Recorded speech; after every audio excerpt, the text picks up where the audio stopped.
Hari ini 28 Agustus 2024 saya kembali membahas XAUSD.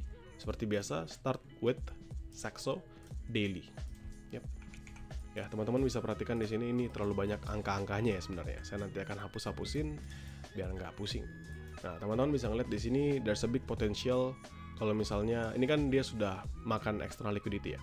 Artinya apa ya? Dia sudah nge-reach area dari previous daily high-nya, dan setelah itu dia, ini kita anggap liquidity grab dan dia drop signifikan ke bawah. Artinya apa ya, there's big potential dia bisa close lebih bawah lagi, at least balik setidak-tidaknya ke 2500 lah nah anggapannya. Ini ada beberapa zone yang sudah dia break. Pertama di 2514, di sini ada di saat ini dia lagi nge-retest ya nih, teman-teman bisa lihat sendiri. Ini di 2512, nanti 2508. Ini daily-nya aja. Kalau misalnya ngomongin secara time frame besarnya ya bullish, ini tetaplah bullish ya. Nggak ada perubahan yang signifikan. Mungkin perubahan yang signifikan terjadi ketika besok rilis data GDP. Oke, now we back to Oanda H4. Nah, di H4 ini teman-teman bisa lihat ya. Ada yang menarik nggak? Jawabannya ada. Apa yang menarik? Teman-teman bisa melihat ada level yang nggak bisa di break berkali-kali. This one sekali nggak bisa break, this one sekali nggak bisa break, this one sekali nggak bisa break, dan langsung dihajar drop signifikan ya. Teman-teman lihat ini signifikan sekali dropnya, dia makan habis di sini. Ya, dia ambil semua liquidity yang ada dari buyernya, dihajar habis, dan kondisinya saat ini totally strong untuk dropping. Ada nggak tapi potensial dia bisa kembali rebound? Tentu ada. Teman-teman bisa lihat di sini ada beberapa neckline yang perlu kita perhatikan. Now I check it by H1. Sekarang kita masuk di H1 nih sekarang. Nah, ini teman-teman bisa ngeliat ya. Ada neckline ya, ini sebenarnya neckline yang sama seperti kemarin. Berapa? 25, 10, 25, 11 ini kan. Ya, teman-teman bisa lihat sendiri 25, 10, 25, 11. Kalau misalnya saya ubah jadi garis, ini jauh lebih gampang teman-teman buat ngeliatnya. Ya, 25, 10-an lah, 25, 11, 25, 10 sampai ke 25, 08. Sebenarnya ini adalah area yang persis sama seperti kemarin ketika saya ajak teman-teman untuk ngapain? Jawabannya adalah untuk nge-buy scalping. Itu di hari Senin. Karena kemarin saya nggak ada lagi bahas buat nge-buy yang scalpingan. Tapi kalau misalnya dia masuk lagi dalam zone tersebut, 2511, 25, 2510, 2509, 2508 itu adalah area untuk kita buy scalping. Bisa dijalankan nggak, geng? Jawabannya bisa. Kalau misalnya kita turun ke M5, nah teman-teman sebenarnya bisa ngeliat ya. Nahan, ketahan, di sini ketahan, lalu dia lanjut rebound. Ini di 2511, 2510. Jadi zone 10 pips aja, kalau misalnya teman-teman mau lebarin sedikit bisa sampai 2509, bolak-balik aja. Kenapa? Karena patokan saya tetap di 2508 seperti kemarin. Ya, 2508-nya seperti kemarin, yang dia nggak berhasil breakout dan ketahannya lama banget. Teman-teman bisa perhatikan, 2508, 2507 nggak di break sama sekali, dan dia keep going up ya. Dan kalau misalnya ini bisa di breakout, kalau misalnya nanti dia bisa breakout, maka potensial dia bisa makan sampai 2500, 2498 ini terbuka lebar. It means 2500, 2498 ini adalah area buy high risk-nya saya. Simple ya. 2500, 2498 adalah area buy high risk-nya saya. Lalu medium risk ya, sama seperti kemarin, jauh teman-teman. Ya, jauh banget medium risk-nya saya. Dan untuk buy itu ada banyak zonanya. Sebenarnya nggak jauh beda sama mappingan kemarin.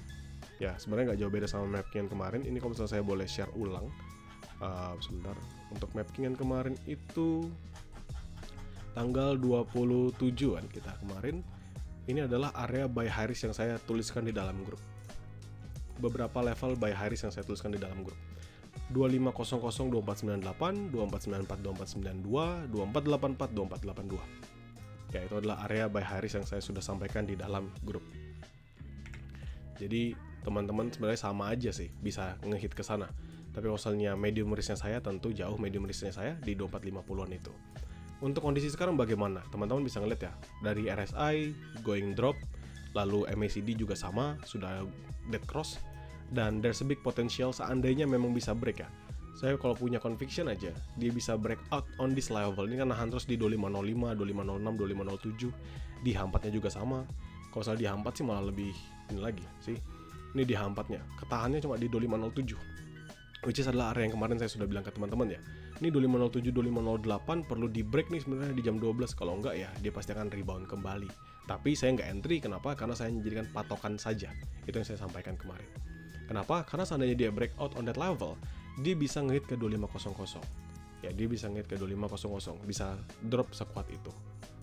Dan kalau misalnya kita ngeliat di sini ya memang ini strong untuk dia mengalami penurunan. Apakah ini bisa ada potensial double top?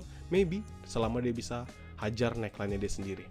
Dan saya nggak ada perubahan seperti yang saya sampaikan kemarin. Kalau misalnya saya tunjukin, ini adalah video yang saya sudah upload. Ya, teman-teman bisa ngeliat di sini. Ini 1 hari yang lalu saya tetap bilang ya, conviction saya masih sama. XAUSD perlu retracement ke 2.500. Jadi ya saya punya keyakinan dia bisa drop sampai 2.500, makanya saya kasih tahu teman-teman seandainya perlu nge-buy this level is for only buy scalping. Dan itu lumayan lebar ya, jadi 2511, 2510, nanti 2509, 2508 sampai 2507 hanya untuk scalpingannya aja. Kenapa? Karena sekali dia break dengan momentum seperti candlestick ini kalau misalnya saya taruh pas di sini, ini dia turun sampai 2500 sih. Sekali dia break dengan momentum, itu dia pasti akan drop sampai 2500. Jadi be careful buat teman-teman sekalian. Sell-nya di mana aja? Oke, sekarang kita akan bahas untuk area-area nge-sell-nya. Yang paling pertama adalah kita harus melihat dari M15 untuk membantu kita setidaknya melihat area terdekatnya dulu. Teman-teman lihat di sini ada yang mempertahankan ya. Mempertahankan penurunan drop, base, drop, di sini nahan lagi base lalu di drop kembali. Kalau saya change jadi garis, teman-teman bisa ngeliat area tersebut, dan saya akan tunjukkan ini adalah di harga 2518 dengan 2516, 2515979 ya, 2516 lah ya. Jadi 2516, 2518 itu sebenarnya adalah area yang oke kalau misalnya kita mau entry sell for scalping lagi. Nggak bisa entry sell buat di holding, nggak bisa. Kenapa? Karena patokan saya masih sama teman-teman, 2520-an. Nggak perlu saya harus hajar lebih cepat. Kenapa? Karena 2520 itu adalah patokan saya dari kemarin-kemarin. Yang sebenarnya saya jarang banget entry karena dia masuk dalam kondisi saya nggak siap untuk entry aja. Begitu ya. Dan dimana lagi selain itu ya tentu di 2530-an ini. Tapi pasti saya akan kabarin seandainya dia nge-hit kembali di 2526-an. Ini saya pasti akan infokan untuk bisa entry sell. Tergantung dari momentum yang terbentuk. Ya, menurut saya itu cukup sih untuk hari ini. Teman-teman bisa perhatikan pergerakan dari XAUSD. Dan there's a big potential atau there's a big hope dia akan bisa memantul terlebih dahulu sebelum nanti dia masih melanjutkan penurunannya. Kenapa? Karena ini strong ya. Teman-teman lihat ini adalah strong momentum yang bikin drop, dan kalau misalnya dia memang harus mengalami penurunan yang signifikan, maka penurunannya pun pasti bisa terjadi. Dan 2500 ini yang akan menjadi patokan pertama saya untuk entry buy on high risk. Semoga membantu teman-teman nanti sesuaikan dengan mapkingan teman-teman sendiri atau referensi metode yang teman-teman jalankan. Jadikan mapking ini sebatas sebagai referensi kalian, dan teman-teman di Growcow nothing to be worry about, karena saya pasti akan selalu share mapkingan di dalam grup. Thank you.